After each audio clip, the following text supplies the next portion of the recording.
Ipinagbabawal na ni Department of Transportation Acting Secretary Giovanni Lopez ang paggamit ng protocol plates ng mga opisyal at empleyado ng kanilang kagawaran at kahit ng attached agencies nito. Kaugnay niyan, maglulunsad ang DOTR ng malawakang crackdown laban sa mga iligal na gumagamit ng sirena, blinkers at ibang uri ng signaling o flashing devices. Si Bernard Ferrer sa sentro ng balita. Pinagbabawal ko po ang paggamit ng protocol plates. Ito ang mahigpit na paalala ni Department of Transportation Acting Secretary Giovanni Lopez sa mga opisyal at empleyado ng kagawaran. Sa inilabas na memorandum, inatasan ng kalihim ang pagbawi ng lahat ng authorization sa paggamit ng protocol license plates na dating pinagkuloob sa mga opisyal ng DOTR Central Office, kabilang na ang mga attached agencies, sectoral offices at corporations. Under my watch po, ang DOTR family kasama ang attached agencies, sectoral offices, wala pong VIP sa amin at hindi po kami papayag na may abusado na VIP ang turing sa isang taong gobyerno.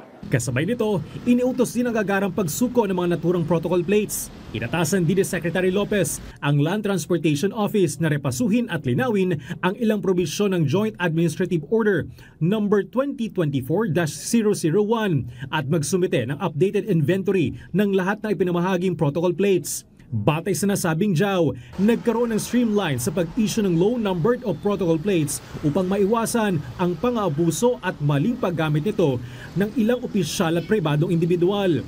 Bilang tugon sa Administrative Order No. 18 ni Pangulong Ferdinand R. Marcos Jr., ipinag-utos ni Secretary Lopez ang pagbabawal sa paggamit ng sirens, blinkers at iba pang flashing devices ng mga opisyal ng DOTR. Samantala, iniutos ng LTO ang pagsuko ng sasakyan at driver ng SUV na nag-viral matapos mahuling gumagamit ng protocol plate No. 10 at blinkers. Binibigyan ko sila ng maghapon kasi ang within our powers yung sasakyan at driver binibigyan ko na maghapon para isurrender yung sasakyan para mas malaliman natin maimbestigahan ito.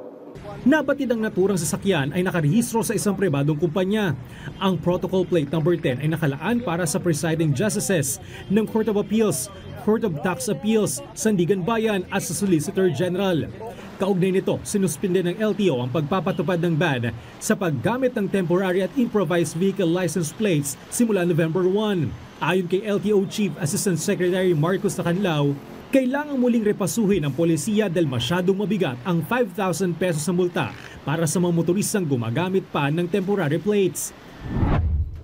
Formal lang nanumpa si dating LTFRB Chairman Attorney Teofilo Guadis III bilang bagong chairman ng Office of Transportation Cooperatives. Tututukan ni Guadis ang Phase 2 ng Public Transport Modernization Program, partikular sa fiscal management ng transport cooperatives. Samantala, nananatiling normal ang daloy ng trapiko at pagsakay ng mga pasero sa kabila ng transport strike ng Grupong Manibela. Bernard Ferrer para sa Pambansang TV sa Bagong Pilipinas.